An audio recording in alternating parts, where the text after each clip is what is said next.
Juan Kapitulo 6, versikulo 35. Si Jesus miingon kanila, "Ako mao ang pan nga naghatag sa kinabuhi. Ang muari kanako dili nagayod gutumon, ug ang mutuo kanako dili nagayod uhawon."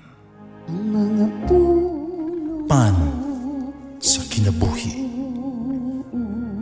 maglikon unta sa mong pagtuo ug gagakabi sa pagtuman sa imong mahal nga kasuguan.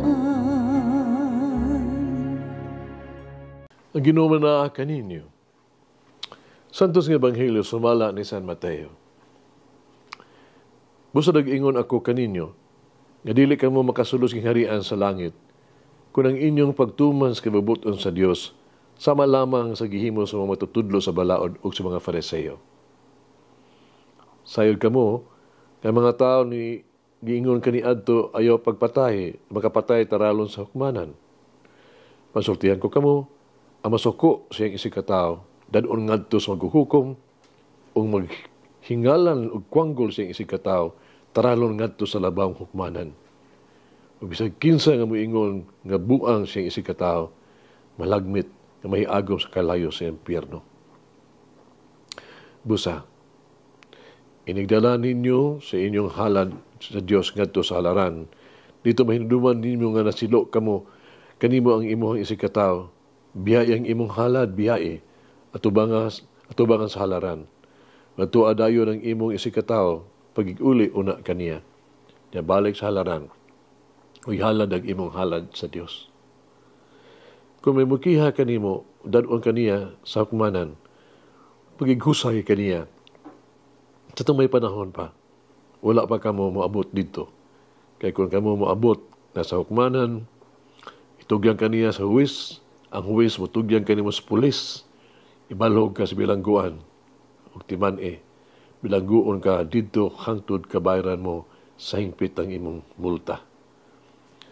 Ang Ebanghelyo sa Ginoo. Pasalamati ang Ginoo kay siya maayo, ang iyang gugma mulungtad hangtod sa kahangturan. Pasalamati ang Diyos sa tanang mga Diyos, ang iyang gugma malungtaron.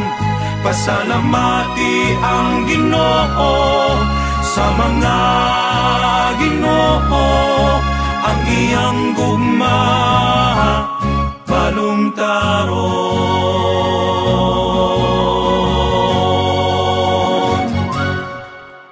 Tunay panultion nga ang best medicine for forgetting is reminder.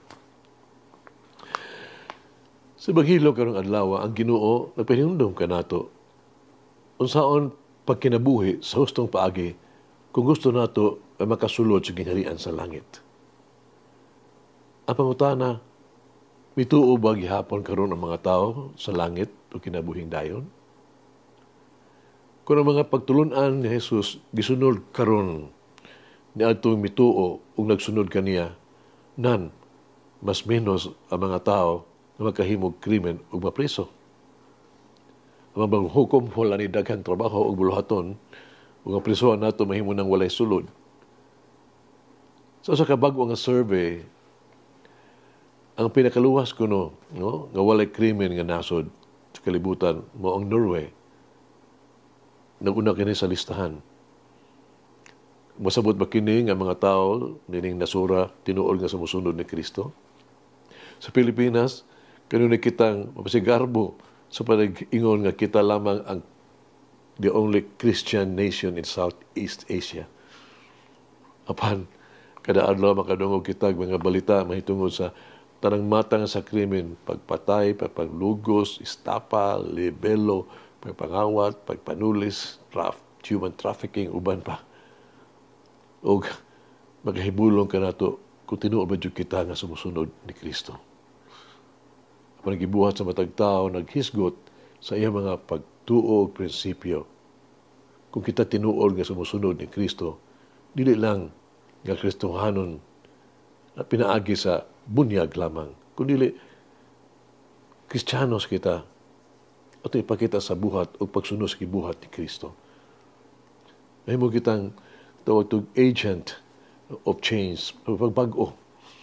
Hinunda sa pagbago alang usab sa uban. Hindi tinuod nga mga tutuo ni Kristo. Kita gitawag sa pagsaksi pinaagi sa tuang pulong o mga buhat o mga panag-ingnan sa pagsunod ni Kristo. Mag-ampo kita. May hugmaang Diyos ning panahon na sa Kwaresma, tabangi kami nga ipunting ang mga mata sa imong anak, sa Jesus, ug bukas ang amo ang kasing-kasing sa pagsunod sa iyang panag-ingnan.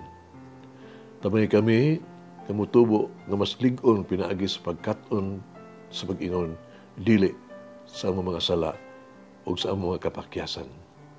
Tabangi kami pagahin og dugang panahon sa pag-ampo, sa pagigsulti o kapaminaw kanimo. Tabangi kami na makita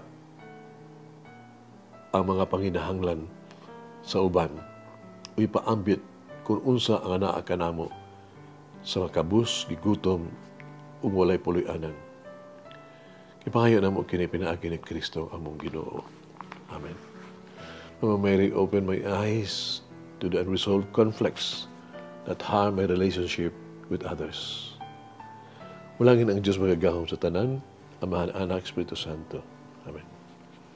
May the Lord of the divine mercy bless us all, heal us from all diseases and suffering. Ayun unta niya kita, tanang mga sakit na sa lawas o sa kalag, body and soul. In the name of the Father, the Son, and of the Holy Spirit. Jesus, I trust in you. Amen. Whoever eats the bread of life will never hunger, says the Lord. Kay galaan inyong nabati ang pagpaambit ug hamubong pamalandong sa pulong sa Dios pinaagi sa tulumanon. Pan sa kinabuhi nga gidumala ni Monsignor Daddy Silva. Hangtod na usab sa sunod higayon, daghang salamat. The bread of life.